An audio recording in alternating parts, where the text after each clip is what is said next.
friends, it's me, Nikki. I hope you all are doing great. I am so excited about this video. This is a homeschool cabinet DIY makeover. My friend Mark Montano and I decided to team up and make over a fabulous piece of furniture, give it a little TLC. And so if you are not familiar with Mark's channel, you definitely want to run over and check it out. I'll link it in the description box below. He is the master of DIYs. His channel is so fun, so informative, and you're definitely going to love it. So you want to subscribe and check him out. And so my piece that I'm going to make over is actually a homeschool cabinet for my sis, my husband's sister, my sister Jessica. She is an awesome mom and wife, and she homeschools her 3 little ones, and they're just so precious, love them to death, and they need a space for homeschooling. She's limited on space currently, so she's going to use her dining room table, but she needed that kind of piece to help her organize all of her homeschool materials and to help her have somewhere to teach from each day. So I want to show you what I came up with. I found it off Craigslist. It is definitely rough around the edges currently, but now it's going to be beautiful, and we're headed to Tennessee as I speak now to go take her the cabinet because that's where they live. So I hope you all will enjoy the video, so let's jump right in. Okay, so here's the piece that I was telling you about. Again, I got it off Craigslist for $40. He was asking $60. I talked him down to $40. I know it looks rough around the edges. So one of the knobs was missing. The doors did not open seamlessly, so I knew I had to do some tweaks there. The paint job was horrendous. It was just really old and beat up, but I saw the potential. It just really had this awful paint job on the inside of it, but you know, that's an easy fix.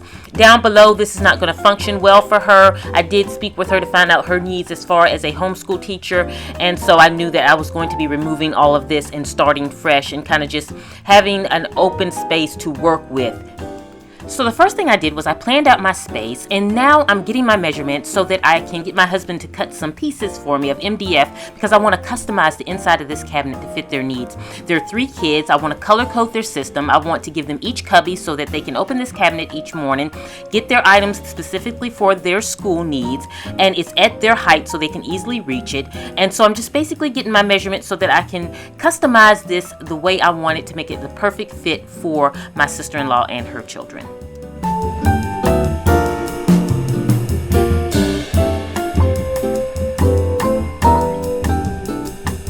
So it did come with these 2 shelves, so I can work with these, but I did purchase some additional MDF so that I wanted to kind of, you know, build it and make it my own. And so now that I have my plan out, I'm just kind of putting things back in to just kind of make sure that I can get things positioned exactly how I want it before I actually lock it down in here permanently. So here I'm going to have a shelf for her to have her kind of teacher planner information, and again, I want these cubbies to be perfect for the kids so that they can just come and get the things that they need. And so right now I have my pieces cut, and I want to just put it in here to make sure that everything is fitting perfectly before I lock it down. And that's key because you don't want to just kind of work as you go and then find out, oops, you know, I made a mistake. Now, I did want the piece to look a little more substantial, so I'm going to add these slats in here, about 2-inch slats, so that it can make the shelves look a little more substantial, a little thicker, and I just like the look. I think it gives it a more customized look, so I'm going to definitely add that on to every place in this open unit here. And then here I just have my little temporary markers here to help me keep everything level as I'm kind of gluing everything in. I'm going to use a simple wood glue to lock things in before I nail it in. So you're going to use wood glue, and I'm actually going to nail it in also so that I have that extra security. So now I'm putting my little cubbies together, making sure everything's lined up, looking good, and now I'm ready to lock things down. But what I tend to do is just draw a line where I want to nail in everything because I'm just not a straight shot when it comes to using the nail gun. So I find that a tip here is if I draw a line and then I just nail down the line, it makes it a lot easier for me.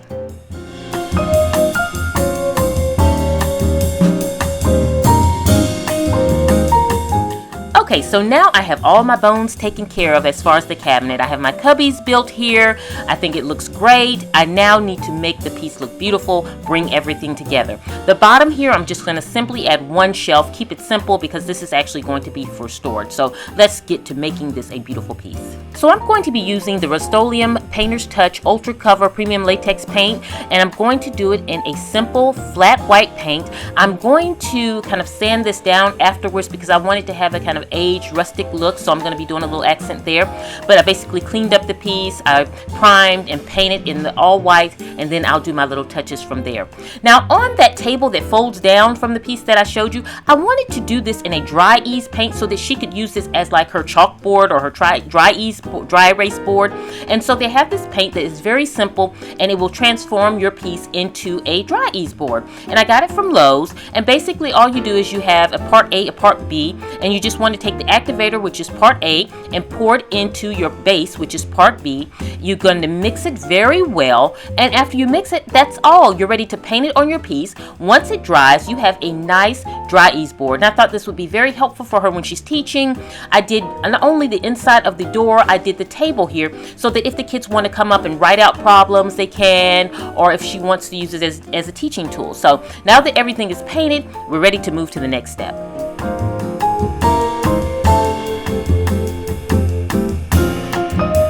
Now, since the cabinet was rough and it really wasn't smooth, and I wasn't about doing the sanding, so I'm just going to make it look a little rustic. I'm taking a little sandpaper, kind of taking off a little bit of the paint to give it that aged look, and then it really complements the cabinet and brings everything together.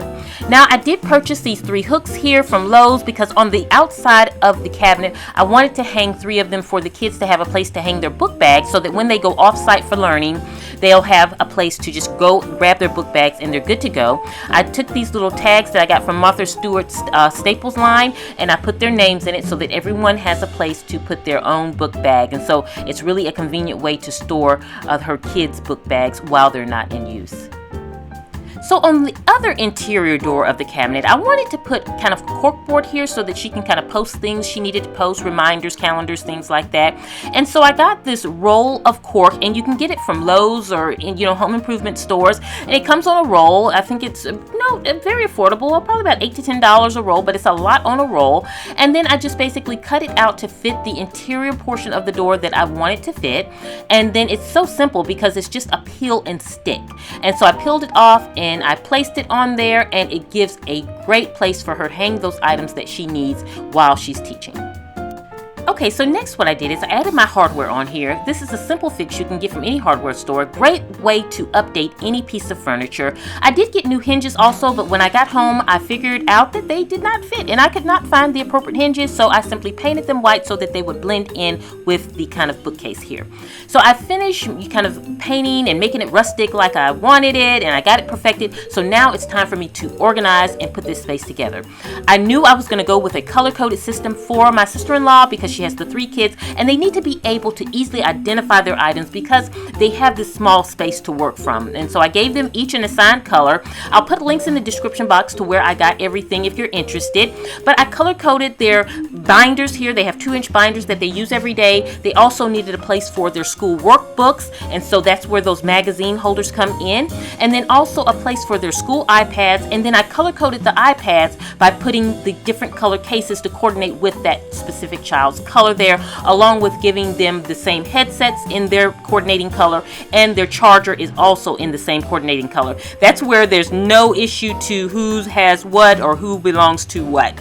And then the bins down here are for her to put their different activities, their school age books according to their reading level. She can plan and put everything she's using right there. Behind there, I have a place for her to put all of her papers, construction paper, any kind of craft papers can be stored in those bins behind there. Let me give you an overview, but ignore my kitchen area. We're renovating our kitchen, so in the midst of doing this cabinet, we're doing renovations also, but I wanted to give you a full view of the cabinet here, and then show you just the kind of interior of it. And so here you can see the table that folds down that I painted with that dry ease board. She has that there. Again, she can put the different reading level books here or puzzles and things that she has for them in this section here. She also has a space in her garage with some pull-out drawer bins where she can keep a lot of her supplies that she does not use on a day-to-day basis, or that she can go and pull when she's planning and then put in the cabinet here so that it's ready for their week of study. And then down below is where I have little plastic bins for things like crayons crayons, markers. It's 12 small bins that they can access all of those kind of school supplies that they need. So it works out perfect. Now this shelf here is her shelf. The boxes here, the in boxes here, are for her to put all of the teacher books for each student. I have it color coded so she can put each child's kind of teacher's book there. Along with on the top here, she can store their completed work, along with as she's planning, she can use one of the boxes for the upcoming work. So she has extra storage there, along with her filing system there. And also she has a caddy that's going to go in there for her planning and her planners.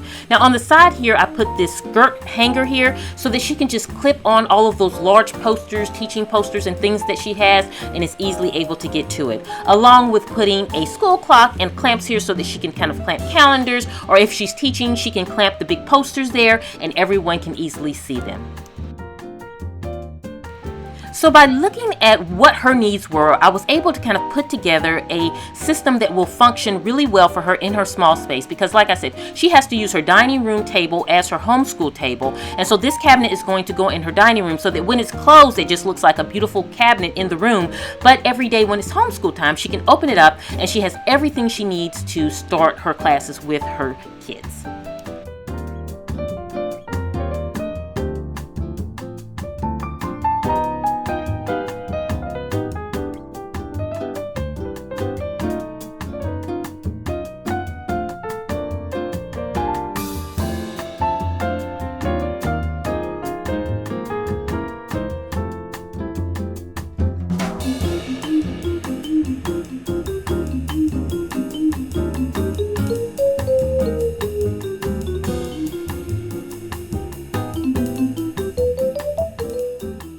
I hope you have enjoyed seeing what I put together as far as helping my sis with her homeschooling situation.